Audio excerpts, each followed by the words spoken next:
네, 여러분 안녕하세요. 사실 제가 첫 강의가 아니고 전번에도 한번 왔었습니다. 이 강의는 말 그대로 우리가 일반 정치학교하고 다른 국민혁명정치학교니까 여기 오시는 분들의 마음가짐도 다 이 나라 꼴이 돼가는 게 말이 아니다. 정말 우리가 앞장서서 혁명의 기치를 들어야 되겠다는 각오로 전부 오신다고 믿어 마지 않습니다. 뭐 제 머릿속에 있는 지식은 여러분들이 사실 인터넷을 통해라도 다 알 수 있는 거고 특별한 거 없지만 다만 이제 제가 열정을 가지고 나라가 이래가는 안 된다는 열정을 가지고 하고 있는 만큼 제 열정도 좀 전달이 됐으면 좋겠고 그렇게 돼야 이게 혁명의 작은 불씨라도 될 것 같습니다. 네, 오늘 제가 드리고 싶은 이야기는 두 꼭지입니다. 근데 이 두 꼭지가 서로 연계가 되어 있고 그리고 이 두 꼭지가 바로 우리 한반도에 가장 직접적인 영향을 미치는 이슈입니다. 제가 제목으로는 북이 크리스마스 선물로 ICBM을 날릴 것인가 했습니다. 물론 그 문제도 다룹니다. 그 문제를 다루기 전에 먼저 트럼프의 탄핵 소추안에 대해서 말씀을 일단 드리기로 하겠습니다. 크리스마스 때 김정은이 뭔가 쏠 것 같은가요? 안영환 교수님, 저분도 유명한 교수님이십니다. 건축학으로서는 아주 우리나라에 손을 꼽는 분인데 오늘 저의 제자로 와가 앉아있겠다 해서 깜짝 놀랐습니다. 하여튼 공부하는 열성이 보도에 넘어요. 정말입니다. 국회의원도 몇 번 출마해가 떨어지시고 예예 반드시 돼야죠. 반드시 돼야죠. 제 강의 듣고 반드시 돼야죠. 아니 어떻게 될 것 같아요? 크리스마스 날 뭐 쏠 것 같아 안 쏠 것 같아? 쏠 것 같아. 올 것 같아. 자 그러면 쏠 것 같다. 올 것 같아. 안 쏠 것 같다. 자 좋습니다. 이분에게 제가 김성 선생님께 여쭙겠습니다. 뭘 근거로 안 쏘겠다? 트럼프 대통령을 친구로 알았는데 네. 이번에 갑작스럽게 엄포를 냈잖아요. 예. 그렇기 때문에 꼬리를 내는 것 같습니다. 아 트럼프를 지금 We fell in love. You are a great guy. We are wonderful friends. 이런 얘기를 했으니까 트럼프를 친구로 알았는데 이번에 트럼프가 3번이나 너 까불면 죽어 했으니까 거기에 김정은이가 오줌을 싸고 주저앉을 거다. 또 다른 한 분은 쏠 것 같다고 하시는 분 중에 아무도 없어요. 아까 그렇게 제일 앞에 계신 분. 왜 쏜다? 반대로 예. 개길 거라고 생각해요. 개긴다라는 표현을 맛 좀 봐라. 맛 좀 봐라 트럼프에게. 쏠 거라고 봅니다. 그럼 맛 좀 봐라 하다가 지가 맛보면 어떻게 됩니까? 그애는 뭐 배째라 해봅니까? 네. 사실은 북한 얘기하려고 하면은 우리가 1시간 반이지만 지금 시간이 벌써 20분 지나서 시작을 했는데 1시간가 어림도 없습니다. 여러분 중에 제 유튜브를 보시는 분 계십니까? 유튜브 홍보하러 나온 건 아니지만 송영선 시사 360 송영선 유튜브를 보면 우리나라 시사 중에는 제가 제 자랑이 아니라 제일 정확하고 별로 보는 사람 없어요. 재미가 없거든. 딱딱하거든. 아주 정확합니다. 근데 그걸 들여다보면 공부가 제대로 돼요. 김정은 지금 정상적으로 못 움직이고 있어요. 말도 제대로 안 되고 있습니다. 그 부분은 따로 내가 시간이 있으면 얘기하겠습니다. 제가 김정은 ICBM 못 쏜다 하는 제목으로 한 달 전에 유튜브를 찍었어요. 들어가서 찾아보면 바로 나옵니다. 지금 들어가도 바로 나올 겁니다. 못 쏘는 이유는 기술적으로 ICBM을 쏘기에는 한계가 있어요. ICBM이 뭡니까? Intercontinental Ballistic Missile이에요. 그럼 뭐 거창하게 어렵다. 그럼 간단하게 얘기하겠습니다. 북쪽에 쏘서 워싱턴까지 미사일이 날아가고 미사일 끝에다 핵폭탄을 실어가지고 워싱턴에 있는 펜타곤을 두드려 패는 겁니다. 근데 내가 왜 못 쏜다고 얘기했을까요? 뭐가 그렇게 우스워요? 에? 기술이 부족해서. 기술이 부족해서. 어떤 기술이 부족하죠? 기술 ICBM을 날리려면 어떤 기술이 필요해요? 여러분 미사일이라는 게 뭐예요? 미사일 로켓인데 로켓하고 미사일하고 차이는 뭡니까? 대기권 바깥이냐 대기권 안으로 가는 어우 공부를 꽤 하셨습니다. 대기권 바깥 대기권으로 다시 들어오는 거. 그래서 우리가 위성 발사하는 거는 뭡니까? 대기권 바깥. 그러니까 뭐죠? 로켓이야 로켓. 로켓. 미사일은 대기권으로 되도록 들어오는 겁니다. 왜냐면 뽕 날아가서 목표물에 떨어져야 돼. 위성은 공중에 올려가지고 대기권 밖에서 빙 돌다가 궤도를 따라가 머무는 거예요. 빙빙 돌면서. 두 번째, 로켓이 일반 로켓이 있고 미사일이 있어요. 차이가 뭐예요? 미사일은 그냥 다 미사일, 똑같은 미사일 아니고 탄도 미사일, 유도 미사일. 안 교수님 답할 차례예요. 알려주십시오. 답이 살려주십시오. 아니, 저 겸손하시게 저렇게 하시는데. 가이디드 미사일. 다시 말하면 유도 시스템이 있는 거예요. 에?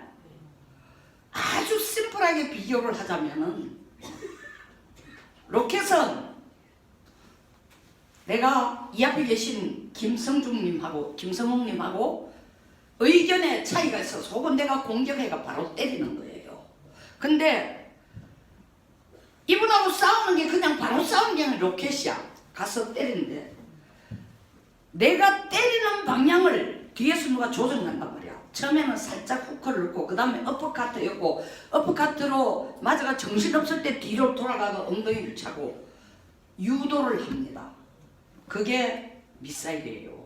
비유를 하자면 그렇지만 미사일 우리 송영선 선생 저 지금 전 국회의원 해놨는데 저 지금 경남대학교 석자 교수예요. 저 교수입니다. 지금도. 송영선 교수란 사람이 나와가지고 미사일을 그 앞에 계신 분은 엉덩이를 차는 거라 하더라. 이런 얘기를 하면 정말 여기 오실 자격 없어요. 그것처럼 앉아서 가는 방향을 뒤에서 조절할 수 있고 가는 길을 사전에 만들어가지고 거기 움직이도록 한 게 미사일이에요. 근데 로켓은 가는 길을 정해놓고 그대로 갑니다. 위성으로 빙빙 도는 거예요.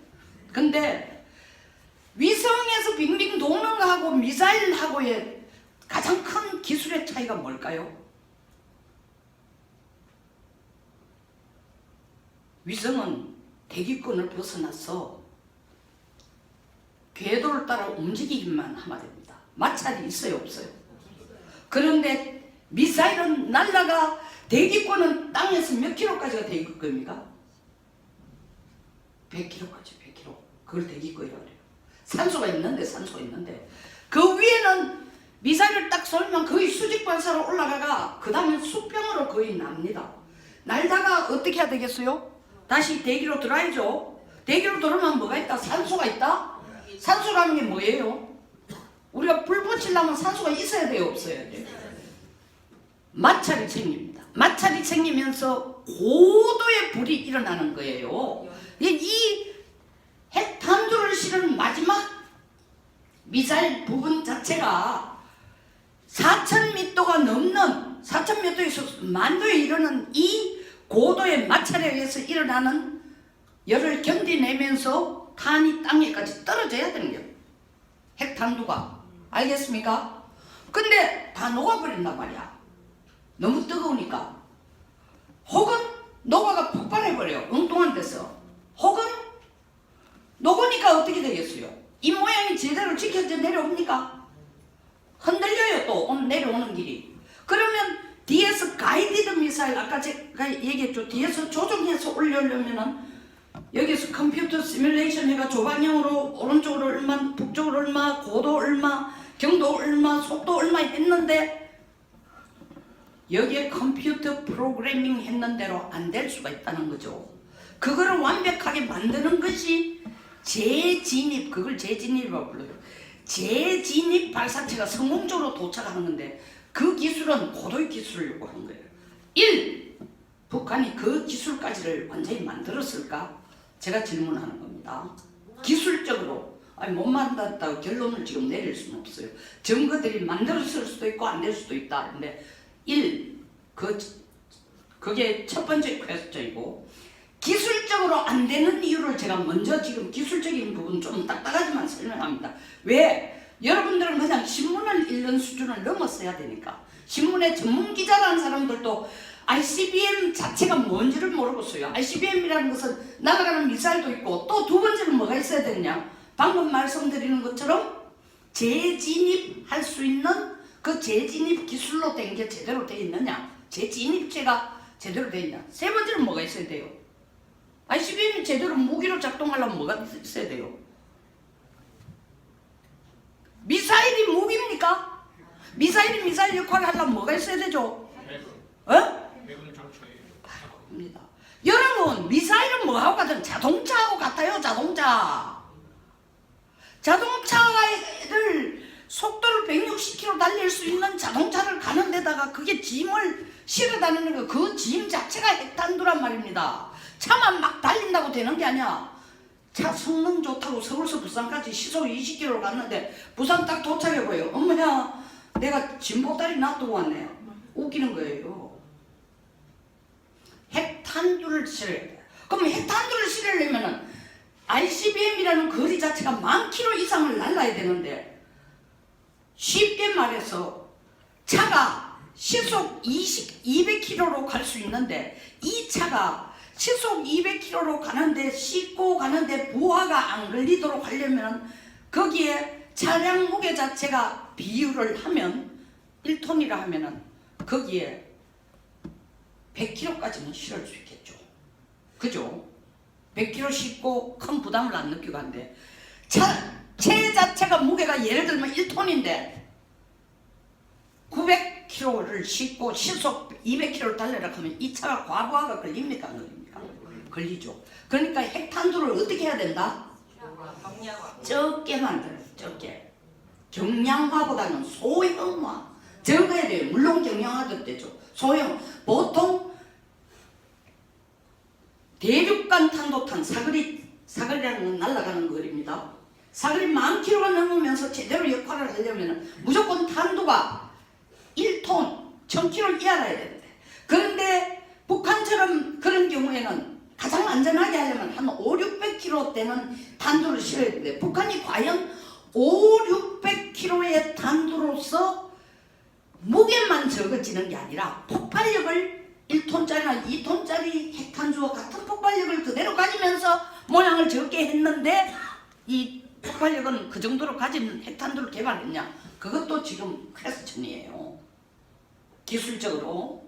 그 다음 세 번째 기술적으로 또 뭐가 퀘스천이 되느냐? 올해 들어서 12월 달에 12월 7일도 날리고 13일도 날렸어요. 13일에 7분간 연소되었는 게 뭔지 그것도 분석해놓은 언론이 하나도 없더라고요. 제 유튜브에 그것도 올려놨습니다. 7분간 연소의 실체는 하고 5가지 옵션을 제가 넣어놨어요. 제일 가능한 거 7분간을 나르려고 하면은 이 지금 ICBM이라는 미사일을 날릴 때 하나를 날려가지고 13,000km를 못 가. 그럼 어떻게 한다? 단계로 잘라요. 단계로 어느 정도 다 쉽게 말해서 장작 3개를 이렇게 잘라가지고 이어놨다고 생각하면 돼. 그래서 처음에 이 장작이 다 탈 때쯤 되면 다 타면 이게 떨어져 나갈 때쯤 두 번째 장작에는 불이 붙어야 되겠죠. 불이 붙고 또 떨어져 나가고 세 번째 장작에는 장작 머리 위에 핵탄두를 싣고 가는 거예요. 근데 지금 북한이 개발한 거는 2단계, 그리고 장작 2개라고 볼 수 있죠. 2단계인데 2단계지만 로켓 자체에 힘이 없으면은 멀리 못 가는 거 아닙니까? 그래서 북한이 개발해 놓은 중거리 미사일이라는 건 보통 한 3,000에서 6,500km까지를 중장거리 미사일. 거기에 쓸 수 있는 이 엔진은 만들어놨어요. 테스트를 여러 번 했어. 그게 뭐냐면 대포동 미사일이라고 여러분들이 들어봤을 거예요. 대포동 미사일 밑에 있는 1단이 그게 그 엔진이 바로 백두산 엔진이에요. 백두산 엔진. 백두산 엔진은 중장거리 이상에서 1단계 엔진으로 쓰는 게 1단계라는 건 내가 아까 장작으로 비교했죠. 처음 시작 제일 아래에 있는 거. 근데 중장거리를 갈 때 5,000km를 가는 거하고 13,000km 가는 건 하늘과 땅 차이예요. 그러니까 5,000km 갈 수 있는 출력을 가지고 가진 엔진을 가고 13,000km를 못 가니까 이걸 13,000km로 가려고 하면은 엔진 자체가 적어야 된다, 커야 된다. 당연히 커야 되지. 힘이 있어야 갈 거 아닙니까? 그럼 백두산 엔진 자체는 두 개로 묶여져 있어요. 근데 이걸 13,000을 하려고 할 때 엔진을 볼 때에 이번에 7분간 탔다는 건 백두산 엔진을 대포동 1호 쏠 때에, 대포동 1호는 3,500km 이상의 중거리 미사일입니다. 쏠 때에 2개짜리를 몇 개로 했다? 4개짜리로 묶어가지고 태운 게 아닐까? 제 분석이야. 7분간 타려면은 보통 그 대포동 쏠 때에 백두산 밑에 일단 백두산 엔진이 하나 타는 게 128초 동안 타요. 123초 동안 탑니다. 2분이에요, 2분.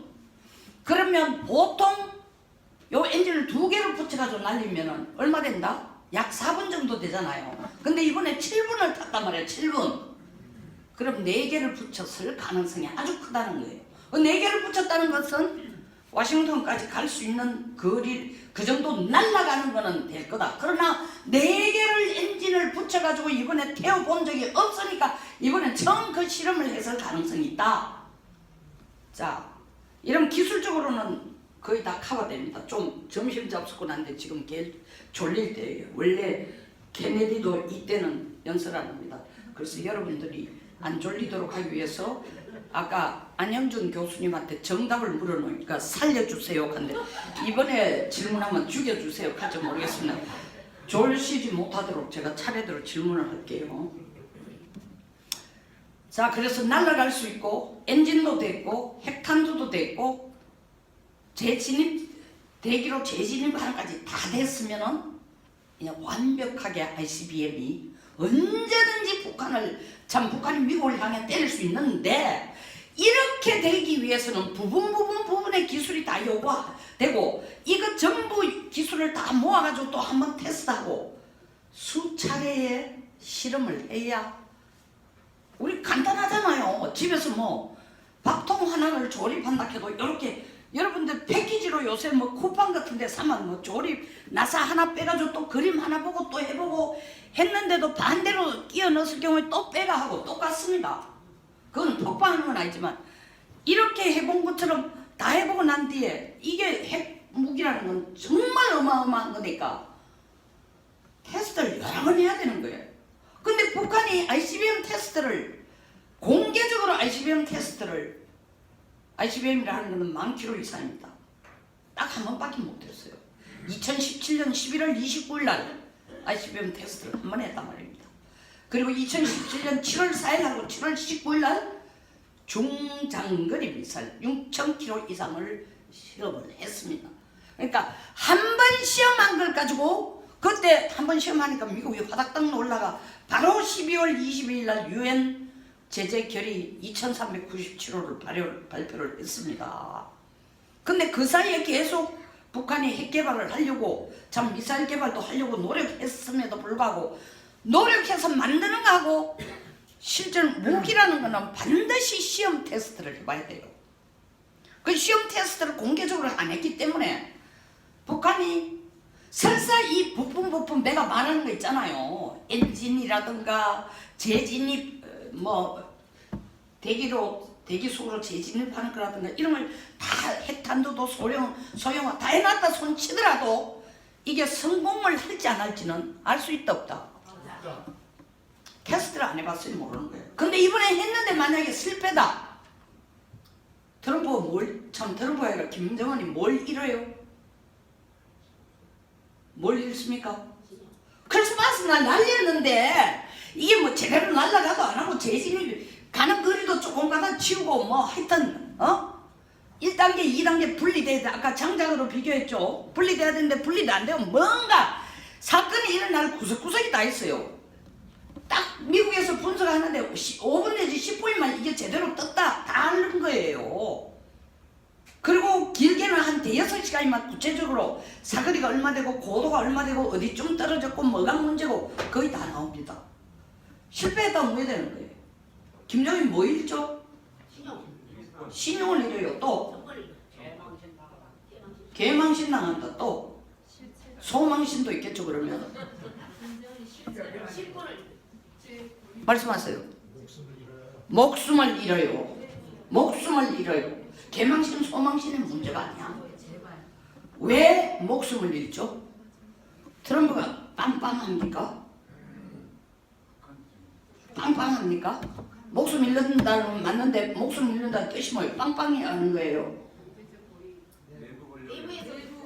이제 살려주세요 분이 살아나셨는데 대답하셨어요.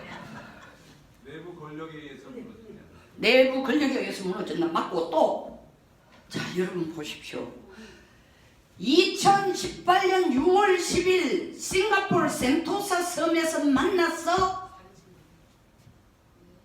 회의를 할 때 뭐라 그랬습니까? 비핵화 하겠다고 약속했지 않습니까?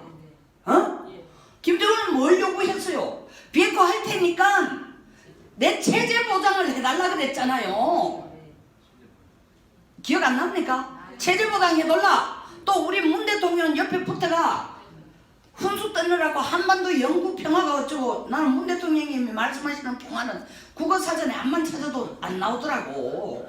이게 북한에서 만날 얻어 터지는 게 평화다 이렇게 정의가 돼 있어야 소대가리라는 말을 들어야 삶은 소대가리라는 말을 들어야 평화다 이런 정의가 사전에 나와 있어야 되는데 없더라고요.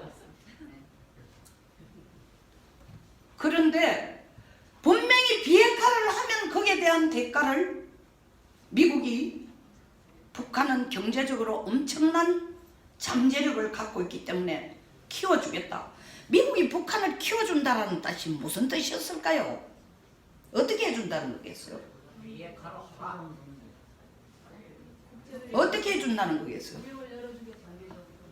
무역을 열어주고 좋습니다. 또 인정해주겠다. 어?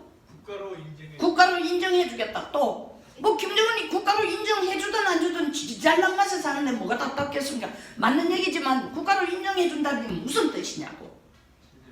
자, 북한이란 경제를 봅시다. 우리 민족끼리 우리끼리 자급자족하자는 경제예요.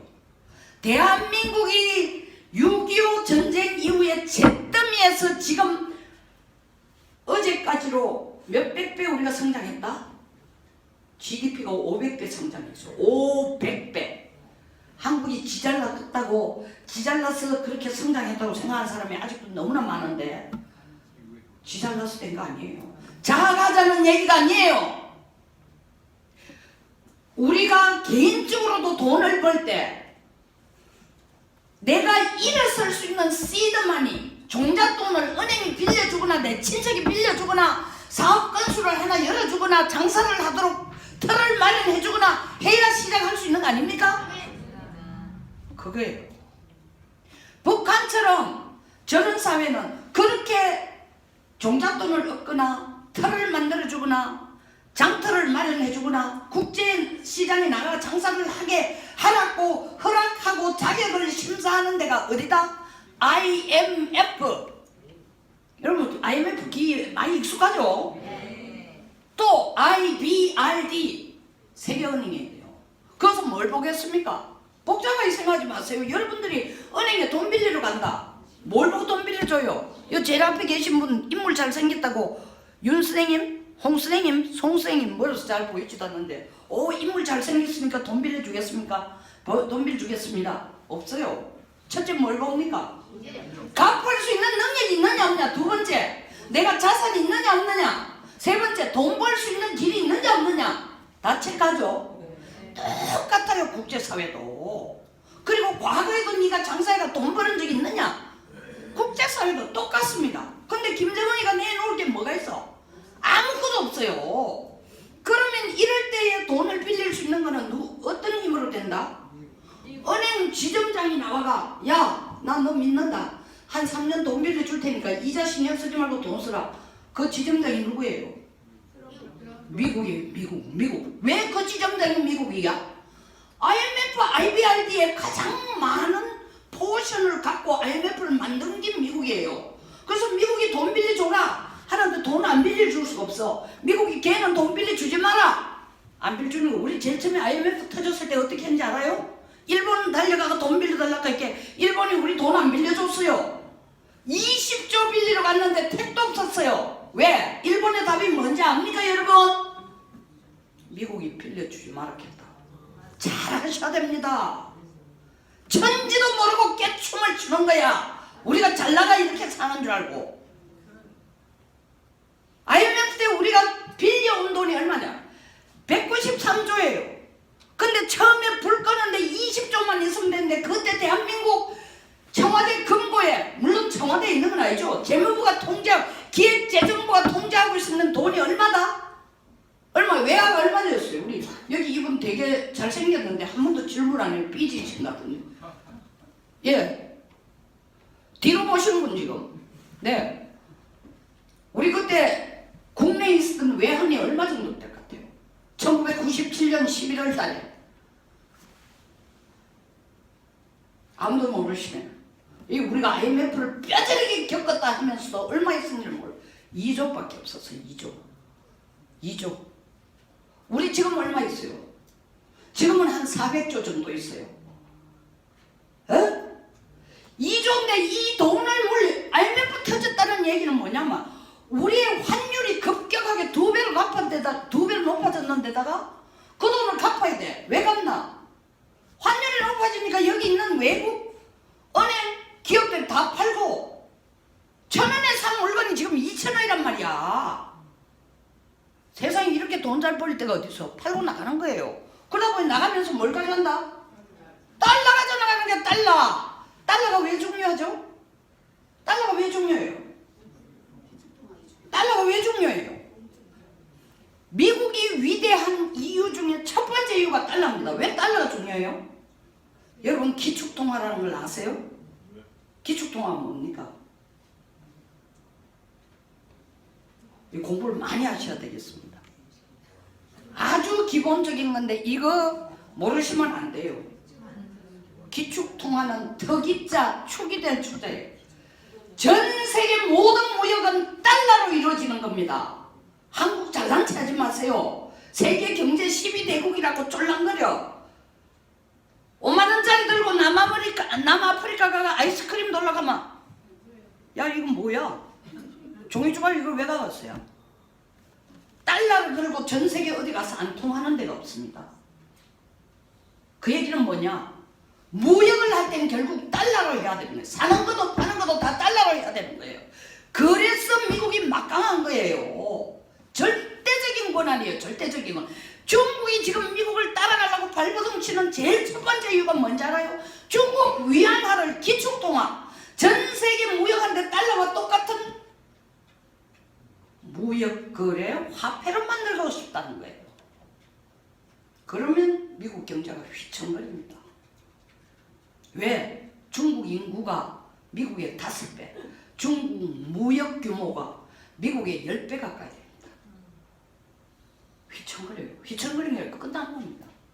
1대1로라는 걸 전 아시아 유럽에다 전부 철도 넣고 항만 넣고 뭐 하는지 알아요? 돈 뜯어먹으려고 하는 거입니다. 지금 중국이 돈 떼주면서 그거 만들라 그래요. 조건이 뭐냐? 전부 중국 위안화로 거래를 하라는 겁니다. 경제심인지.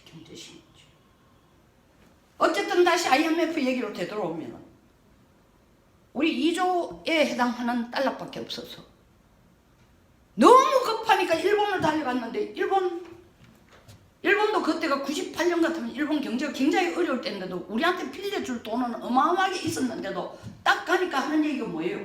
장관이 갔더니 안 돼.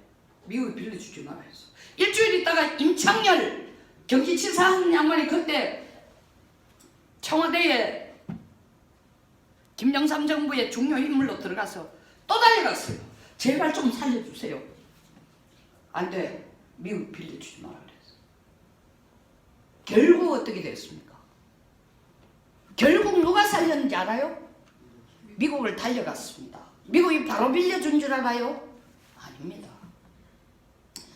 올브라이트 국무부 장관, 코엔 국방부 장관이, 미국에는 재무부 장관의 파워가 어마어마해요. 전 세계, 왜? 미국 기축통화 달러가 전 세계의 경제를 통제하고 있으니까 재무부 장관의 힘이 절대적인 거예요.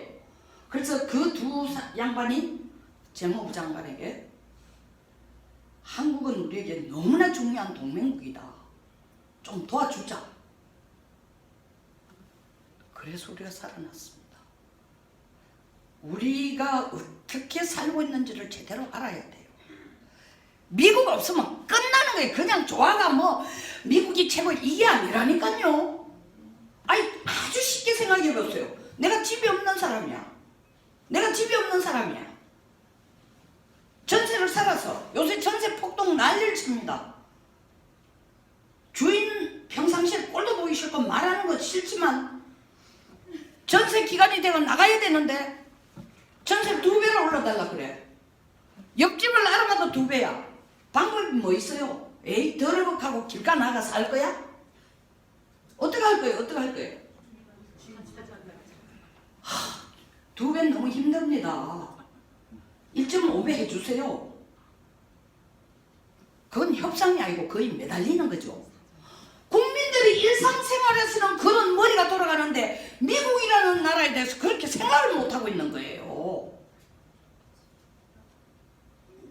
미국이라는 나라에서 그래 생각을 못하고 있는 거야.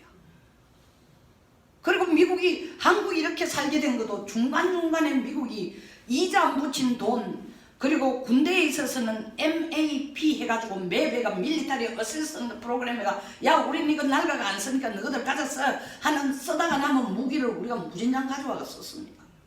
그런 것들이 다 우리 경제 성장하는데 내가 당장 애 학교 보낼 돈도 없는데 뭐 사야 된다, 뭐 전기밥솥 사야 된다, 세탁기 사야 된다, 이걸 이러고 있는데 옆집에서 자기가 쓰던 거라고 중고라고 가져와서 수락하면 내 생활에 엄청난 보탬이 돼요, 안 돼요?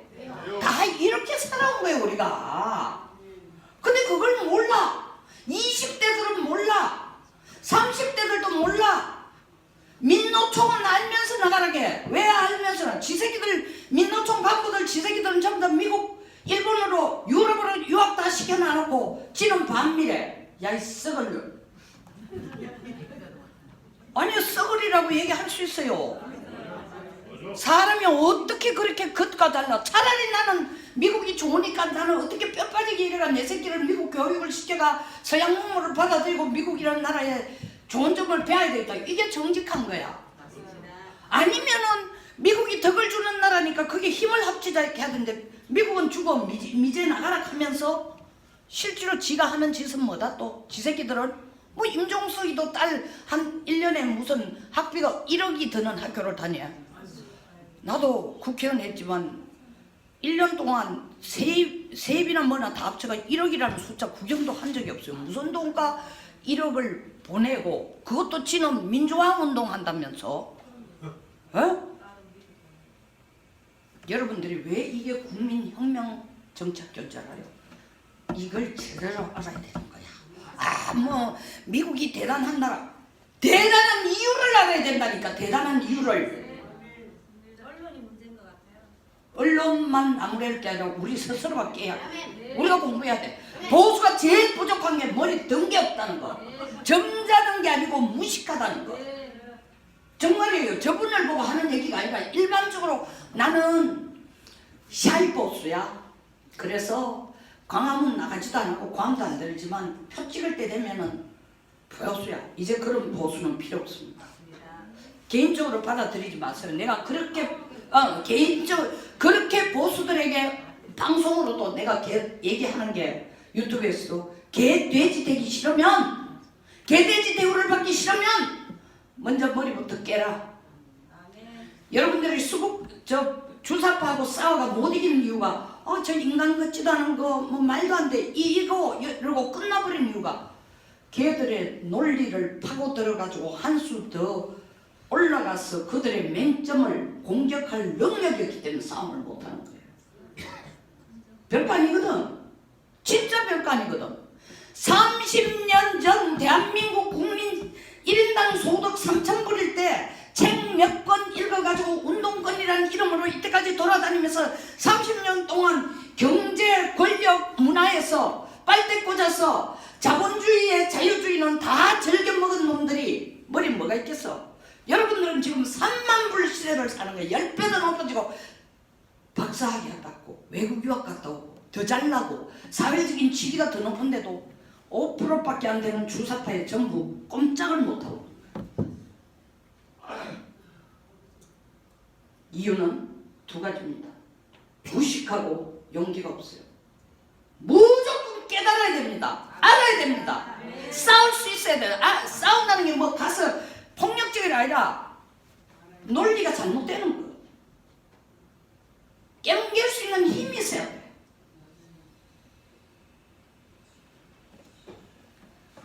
그래서 지금 달러라는 돈이 이렇게 크고 IMF를 그래서 우리가 벗어날 수 있는 게 그렇게 얘기하니까 미국 재무부가 그렇게 얘기하니까 미국이 결국 재무부뿐만 아니라 재무부 장관이 IMF 기관에다 얘기를 했습니다. 물론 IMF에는 일본도 회원이고 누구도 회원이지만 가장 큰 주주가 미국이에요. 한국 좀 살리자. 그래서 우리가 3년 2개월 만에 IMF 빚을 193조를 완전히 벗어났어요. 그때 안 도와줬으면 여러분 지금 정말 죄송한 얘기지만 아르헨티나의 여자들처럼 머리 잘라가지고 밥 먹고 노동할 장소도 없습니다. 아르헨티나가 또 베네수엘라가 아직도 전 세계에서 석유 매장량이 제일 많은데 왜 가난하냐? 돈이 없어가 이 석유를 끌어올릴 기계를 새로 못 가져오는 거야. 말도 안 되는 얘기 같죠? 사실입니다. 그게 왜 그렇게 됐냐? 포퓰리즘. 지금 이 정부처럼 513조를 풀어가지고 막 어른들한테 특히도 그래요. 뭐 기초연금 30만 원 준다. 문재인 잘하고 있어. 뭐 학생들한테 뭐죠? 청년 실업자금 준다. 잘하고 있어. 군대를 나올 때 되면 1,400만 원 챙길 수 있어. 잘하고 있어. 그 전부 다 여러분 동생, 아들, 자식 그리고 가까스로 여러분들의 짐이에요. ICBM 얘기를 하다가 여기까지 왔는데 다시 ICBM 얘기로 되돌아갔어. 김정은이 ICBM을 쏘기 어려운 이유는 기술적인 문제 얘기했습니다. 그런데 아까 누가 김정은 죽는다, 쏘면 죽는다. 죽는 게 아니고 김정은이 이걸 쏘면은 김정은이 지금 제일 두려워하는 게 뭘까요?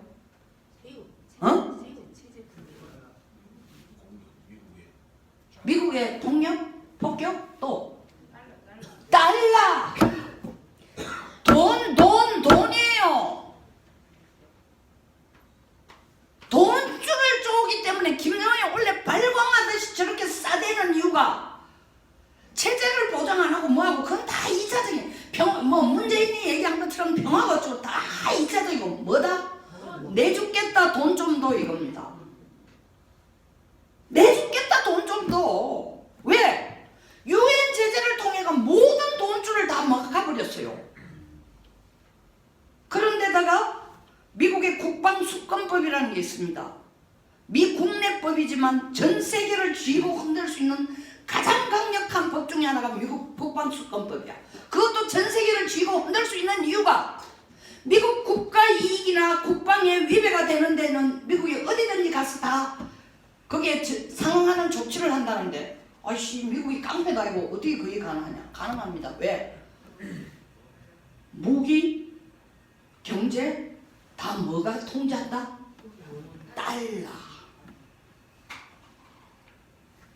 통제한다.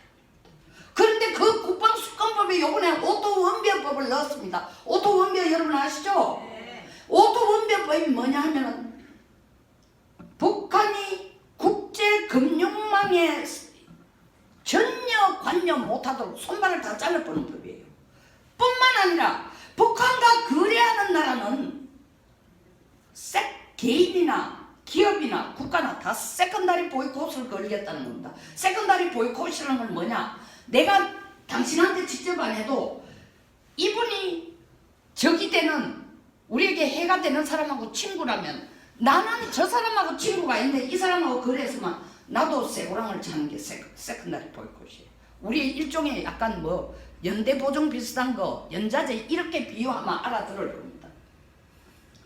북한하고 가장 많은 사업을 하고 있는 나라가 어디입니까? 중국이죠. 중국. 북한의 무역의 90%가 중국입니다. 여러분, 내가 세컨다리 보이콧 할게 머리 팍 도는 거 없어요? 무슨 뜻인 것 같아요? 바로 그거야. 북한이 미국이 중국에게 주는 메시지야. 앞으로 너가 미국하고 장사할래? 북한하고 장사할래? 얼마나 무서운 거야? 얼마나 무서운 거예요? 미국의, 중국의 농업은행, 공상은행, 산업은행, 전 세계에서 10개 손가락 안에 다 들어간 은행이에요. 제일 큰 은행들입니다. 이 은행들이 직간접적으로 북한하고 안 걸린 데가 없어요. 그 은행들을 전부 다 미국이 어떻게 하겠다? 세컨다리 보이콧을 하겠다. 장사를 못하게, 미국하고 장사를 못하게 하겠다는 거 아닙니까? 이 법이 지금 통과돼가 국방수권법안에 들어가서 트럼프 서명만 남아있어요. 우리가 24일 날 중국 청도라고 합니다. 청도에서 한국과 일본과 중국이 만나서 회의를 하는데 비건이 왔다 갔죠? 여러분, 비건 누군지 아세요? 비건 누군지 아시는 분? 대답은 예 해놓고 아무도. 예, 누구세요? 비건 누굽니까? 손 들으셨잖아. 비건 누구세요? 네네네. 대북 핵 협상 특별대표입니다. 근데 최근에 국무부 부장관이 어제 임명됐으니까 인준 통과됐으니 우리로 치면은 외교부 차관이 된 겁니다. 비건 얻는 게 별거 아닌 게 아니에요. 그것도 제 영상을 한번 보세요. 굉장히 중요한 의미가 있습니다. 한국, 일본, 중국을 다 거쳐가요. 24일 날 세 나라가 만납니다. 트럼프의 메시지야. 온 거는 비건이 왔지만 실제로 트럼프의 메시지야. 트럼프가 직접 온 거나 똑같아. 북한이 지금 엉뚱한 짓, 크리스마스를 눈앞에 두고 엉뚱한 짓 하려고 하는데 하면은 한국도 책임있고 일본도 책임있고 중국도 책임있다. 이 말을 해주러 비건이 온 겁니다. 오늘 아침에 중국 갔거든요. 한국 거치가 일본 거치가 중국을 갔거든요. 근데 중국에서 바로 메시지가 떴어요. 오늘 아침에 북미 간의 비핵화 대화가 빨리 진전됐으면 좋겠다.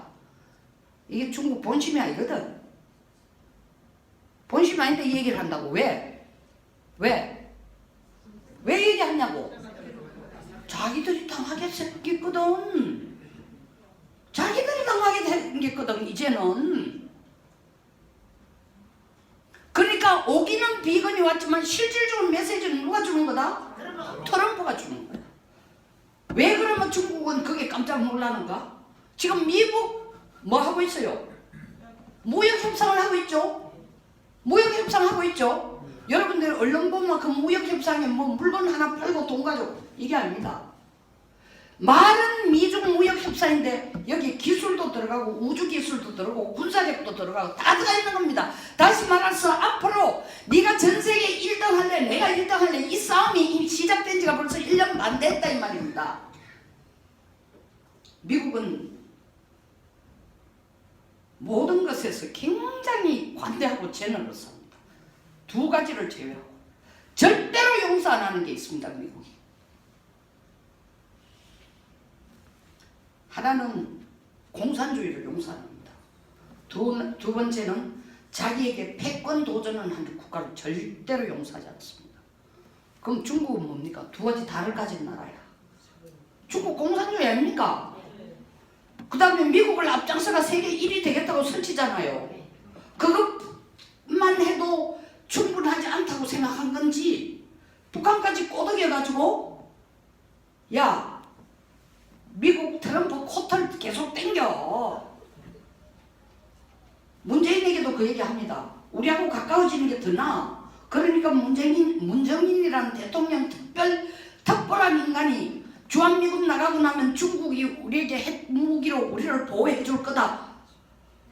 야, 지금 대한민국이 이러고 있습니다.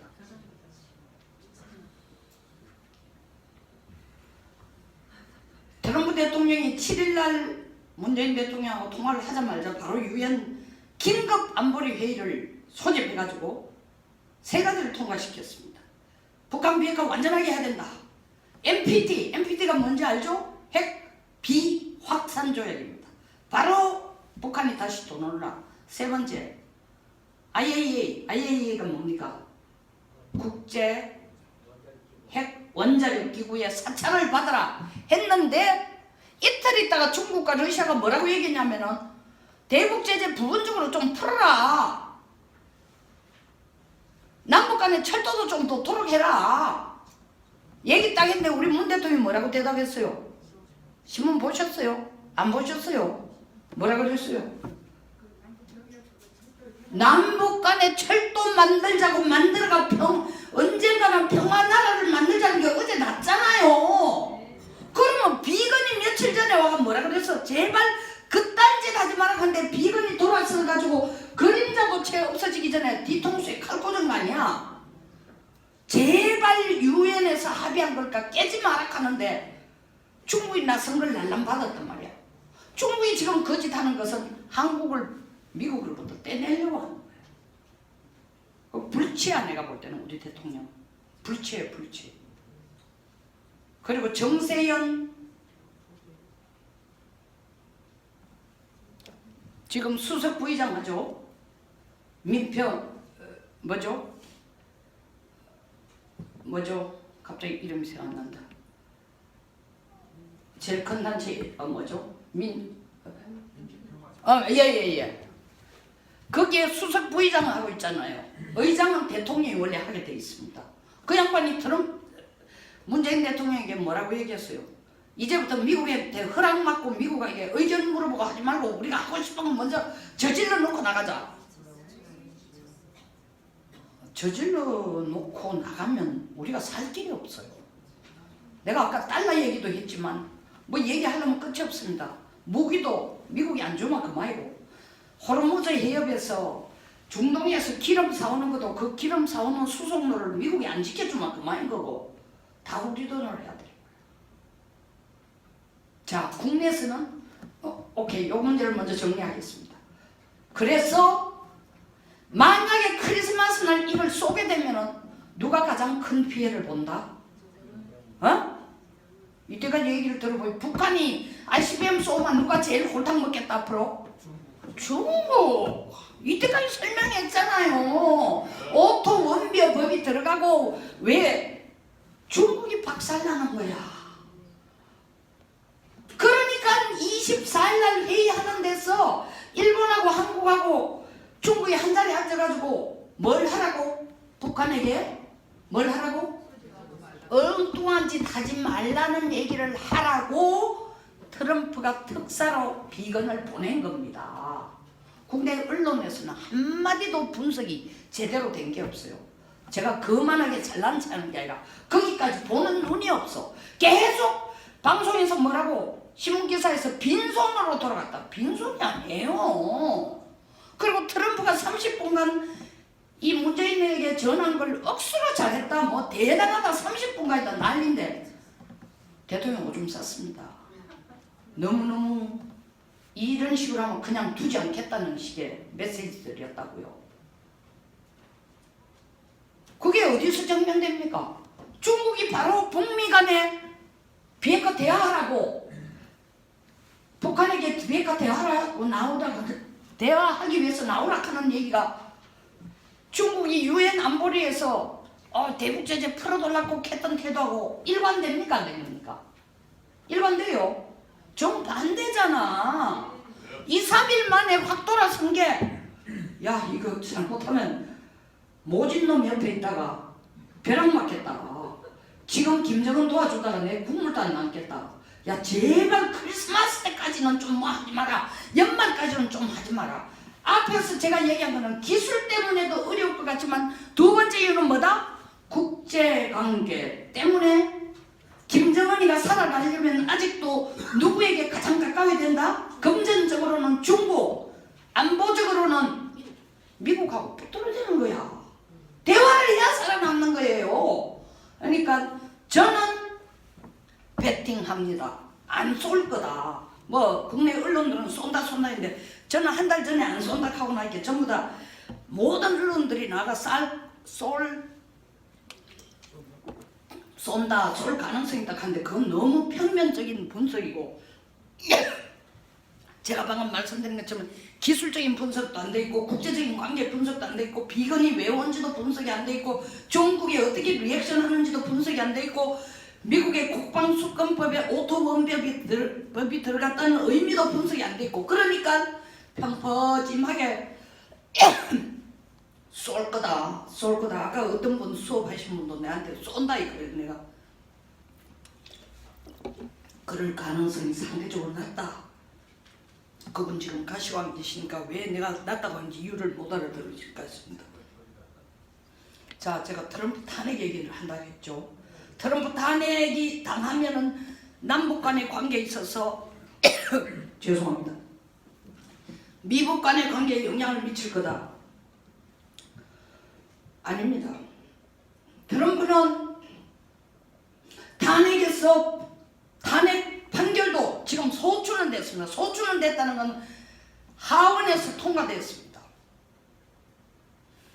그게 상원에 가가지고 우리로 치면 헌재와 같은데 헌법재판소와 같은 데 가가 땅땅땅 상원 100명 중에 3분의 2 67명이 찬성해가지고 트럼프를 탄핵시키라 하는 판결이 나면 탄핵인데 지금 100명 중에 상원 100명 중에 53명이 공화당이고 민주당이 45명이 2명이 무소속이야. 그러면 공화당 중에 22명이 변심을 해가지고 민주당 쪽으로 가가지고 탄핵하자 해야 탄핵이 이루어지니까 그 가능성은 0%다. 제가 0%라고 얘기하면 어떻게 아십니까? 아는 방법 있죠. 하원에서 탄핵 소추하는데 공화당에서 단 한 사람도 이탈한 사람이 없습니다. 두 번째, 공화당에서 단 한 사람도 이탈한 적이 없다는 것은 무슨 뜻이냐? 공화당은 내년 대선에서 이깁니다. 트럼프는 다시 대통령이 됩니다. 트럼프 한 사람을 밀겠다라는 게 표로 이번에 다 보여준 겁니다. 민주당은 지금 후보를 못 구하고 있습니다. 바이든, 워런, 블룸버그 다 그만하고 사실 이걸 미국 민주당이 이것을 탄핵으로 가져간 게 판을 뒤집어가지고 민주당이 대선에서 이길 수 있는 기반을 한번 만들려고 이 짓을 한 거예요. 물론 근거가 없는 건 아니죠. 우크라이나 젤린스키 대통령에게 4억 달러 군사 원조를 하면서 거기에 조 바이든이 누굽니까? 오바마 대통령 때 부통령 하던 사람이 그 아들이 아무런 전문 지식이 없는데 가스 회사에 이 소위 말하는 사회이사로 일했습니다. 근데 그 사회이사로 일하는 그 큰 회사가 돈 세탁하는 문제하고 걸려있게 되겠습니다. 그러니까 이거를 우크라이나 검찰총장이 나서가 조사를 하려고 하니까 바이든이 우크라이나 대통령 젤린스키 대통령에게 직접 전화가 검찰총장으로 하여금 거기에 손 떼라고 해. 안 하면은 내가 약속한 대로 10억 불 너들 나라에 지원해 주겠다는 거 안 하겠어. 이래 된 거예요. 그거를 트럼프가 조사를 한 거예요. 조사하라고 시킨 거야.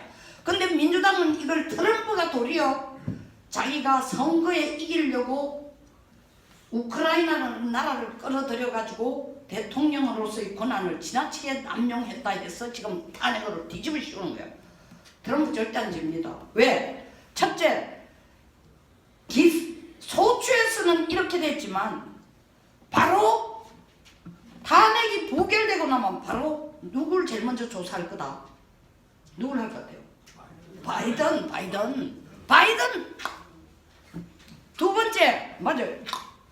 두 번째, 탄핵을 시작할 때보다도 탄핵의 소문이 막 나고 시작할 때부터 탄핵 소추안이 결정됐는데 우리로 치면 국회에서 탄핵이 가결된 거나 같습니다. 그리고 우리는 헌재가가 인용을 하고 미국은 하원에서 탄핵 소추안이 결정이 되고 상원에 가서 탄핵이 판결이 됩니다. 근데 탄핵 소추안이 나왔을 때 미국 여론보다도 탄핵이 가결되고 나니까 미국 여론이 트럼프에 대해서 어떻게 되고 가고 있다? 어떻게 되고 있다? 탄핵 안 됐으면 좋겠다는 거야. 탄핵을 반대한다는 표가 지금 6%나 더 높아지고 있어요. 트럼프 꼴보기 싫다고 난리를 쳤는데 막상 탄핵 소추가 되고 나니까 탄핵으로 판결 안 됐으면 좋겠다가 더 압도적으로 많아진 거예요 지금. 세 번째, 이런 가운데 트럼프가 지금 내년 대선 선거운동을 하는데 후원금이 탄핵 문제가 나오기 전보다도 더 많이 그치고 있다. 트럼프 캠프의 후원금이. 자, 그럼 민주당은 처음 이 짓을 한 게 뭐냐? 판을 뒤집어가 자기들 판을 한번 잡아가지고 내년 대통령 때 저거가 해보겠다. 왜? 민주당 자체 내에서 확고한 후보가 없으니까 판 흔들어가면 민주당에게 국민들이 지지를 보내면 그 지지를 이용해가 자기들 내 누구를 하나 뽑으면 박살이 난 트럼프와 싸움을 하면 이길 거다, 이 계산을 했는데 지금은 역전으로 반대로 돌아가고 있는 겁니다. 공화당에서는 트럼프가 확고한 유일 후보고 민주당은 후보를 아직도 결정을 못하는데 여론은 더 공화당 쪽으로 가까워지고 탄핵 안 당했으면 좋겠다고. 탄핵 안 당했으면 좋은 것뿐만 아니라 더 나아가서는 탄핵 소추안 자체가 문제가 있다. 그것 자체를 파기하라는 숫자가 20%가 넘습니다. 말도 안 되는 짓을 시작했다는 거죠. 이렇게 되면은 미국 역사상 트럼프가 지금 세 번째로 탄핵 소추를 당한 사람입니다. 1868년 앤드류 잭슨, 앤드류 존슨, 1998년 130년 후 빌 클린턴, 그리고 이번에 45대 대통령 트럼프입니다. 그 앞에 사례를 여러분 닉슨 생활 때 닉슨은 소추까지 안 갔습니다. 소추될 것 같으니까 미리 자기가 사표를 내버렸습니다. 사임했습니다. 소추된 사람은 세 사람인데 트럼프를 제외하고 대통령들이 소추된 사람은 그 다음 선거에서 다 졌는데 트럼프는 탄핵되지도 않고 내년 선거에서 이길 거라 저는 100% 배팅을 한다. 이 방송을 저는 석 달 전에 이미 했어요. 했을 때 전부 저보고 저 방송 보는 사람들이 이런 얘기를 송영선 씨는 다 좋은데 트럼프를 너무 좋아한다. 안 좋아합니다. 트럼프 스타일 별로 안 좋아해요 저도. 그리고 내 스타일의 남자가 아니야. 나 그런 남자 안 좋아해요. 좀 쿨하고 얌전한 남자를 좋아해요. 그런데 트럼프가 천재예요 우리가. 그리고 트럼프만큼 자기 국가를 위해 애국심을 가진 사람이 없어. 우리 문재인 대통령이 트럼프의 10분의 1만 애국심을 가지고 우리가 이 고생하네. 할렐루야. 그래서 트럼프 분석을 제가 감히 말씀드리는데 대한민국에서 저나 이충건 박사나 몇 명이 안 되는 사람이 트럼프를 똑바로 봐요. 보수 언론까지 트럼프도 돈만 좋아하는 놈이다, 웃긴 놈이다, 돈만 좋아하는 놈 아닙니다. 돈 분명히 좋아하죠. 자본주의 국가니까. 그러나 트럼프는 돈이 목표가 아니에요. 민주주의를 확실히 지키는 사람이고 트럼프가 그 바쁜 중에도 일주일에 1시간은 꼭 목사님을 불러가 성경을 공부합니다.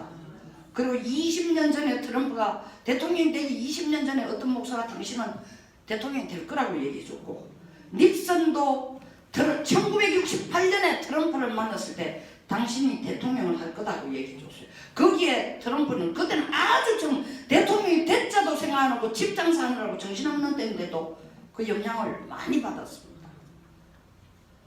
근데 트럼프의 생각은 미국도 혁명 없이는 안 된다고 생각해요. 그리고 트럼프가 지금 혁명을 하니 이때까지 미국 대통령들은 혁명을 한 대통령이 아니고 좋은 아이비 대학을 리그를 나와서 굉장히 점잖은 젠틀먼식의 국가를 운영했는데 이거는 깡패 같잖아요.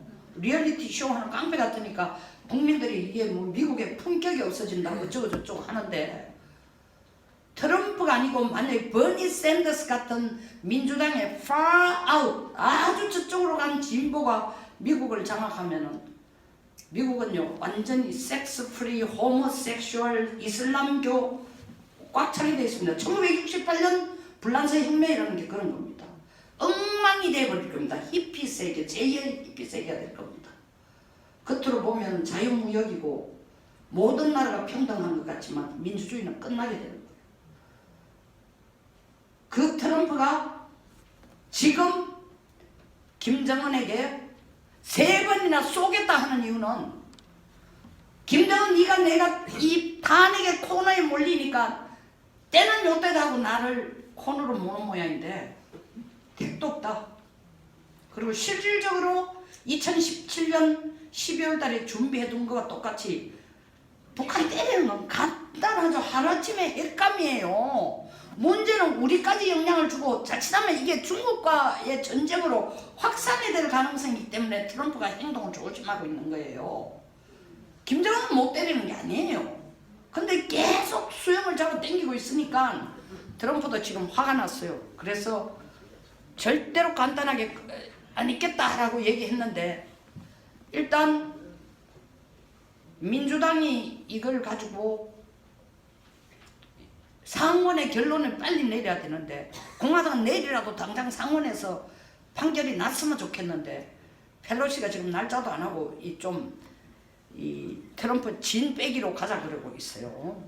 진 안 빠집니다. 역으로 부메랑 맞을 겁니다. 그리고 북한 문제는 올 12월 달 크리스마스보다 제가 볼 때는 1월 달이 더 복잡하고 계속 위협 수위 서로 이 뭐라고 할까 이 치킨 게임은 더 심해질 것 같습니다. 그러나 김정은이 지금 거동도 불편하고 말도 제대로 못하고 이건 또 제가 분석한 거예요. 나오는 게 전부 가짜 김정은 사진이거든요. 그렇기 때문에 일단은 한반도로서는 1월 달이 굉장히 어려울 건데 이럴 때 지금 청와대에 저거 좀 줄줄이 사탕으로 좀 어떻게 결론이 좀 나버리면은 외교라도 집중을 할 수 있는데 저게 핵심인 이호철이는 벌써 11월 25일 날 튀었어요.